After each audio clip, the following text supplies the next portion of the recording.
an extraordinary embarrassment, I think, for Vietnam veterans and for America to have our president go to Vietnam for the first time, meet the leadership of the country and the people, and say, what I learned out of our war with you, the tragedy it was, which he didn't label as a tragedy, by the way, was that we should have stayed the course. We should not have quit. And we could have beaten you and brought a good government to Vietnam, instead of acknowledging really the tragedy that the Vietnam War was, and maybe take the lesson that Robert McNamara, who was the Secretary of Defense to President Kennedy and then President Johnson, took out of the tragedy of that war, which is that we simply didn't understand the Vietnamese people.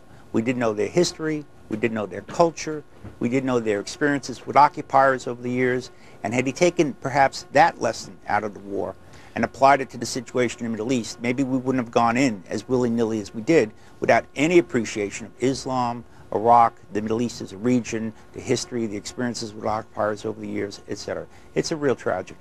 Interesting also, just reading the comments of Senator George McGovern, of course, who was intricately involved with events back in the 1970s, and he's pointing out the similarities and saying that neither Vietnam or Iraq represented any threat to American national sovereignty. Well, what we've done is we've created a threat to American national sovereignty now, because we're the most vilified country in the world. The anger towards the United States has risen not only through the region in the Middle East, but worldwide. And you've got to remember, what came out recently was that Henry Kissinger, who was National Security Advisor and Secretary of State for President Nixon, has turned out to be the chief consigliere to this administration. And he quoted the salted peanuts memo that he'd written back for Nixon, where he says to Bush and to Cheney, if you start to withdraw the American troops from Iraq, it's like giving the American public salted peanuts. They're going to want more and more withdrawals. So Henry Kissinger didn't get it right in Vietnam.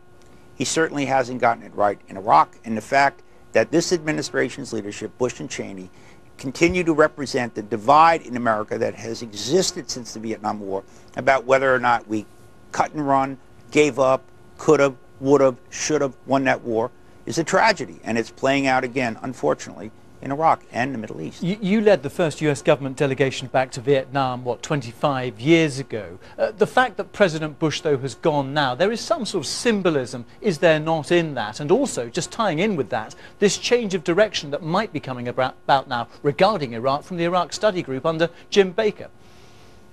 I don't expect there's going to be any change of direction in Iraq.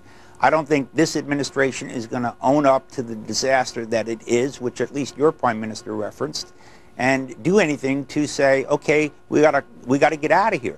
They cannot come to terms with the admission that what they've done is the complete tragedy that it is. So one way or another, they're going to stay the course in their term to try and salvage something out of this mess in the Middle East.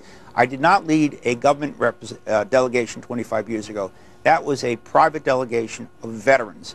Our government wasn't talking to Vietnam at that point, not even quietly, secretly, or whatever. The failure to have communications with adversaries, to have any sort of an understanding and exchange of views, is what we're seeing all over again in the Middle East, where we don't talk to the Iranians, we don't talk to the Syrians, we don't talk to Hezbollah, we don't talk to Hamas, all critical players in the region. So go back to what Robert McNamara took out of this. Understand who your adversary is, open lines of communication, and to simply take the lesson that George Bush, who arrived in Vietnam 36 years too late, is taking out of our war, is a real tragedy and, in fact, an embarrassment. Okay, some might say that with the arrival of Bob Gates, things might change, but Bob Muller, thank you very much indeed for joining us here from Washington.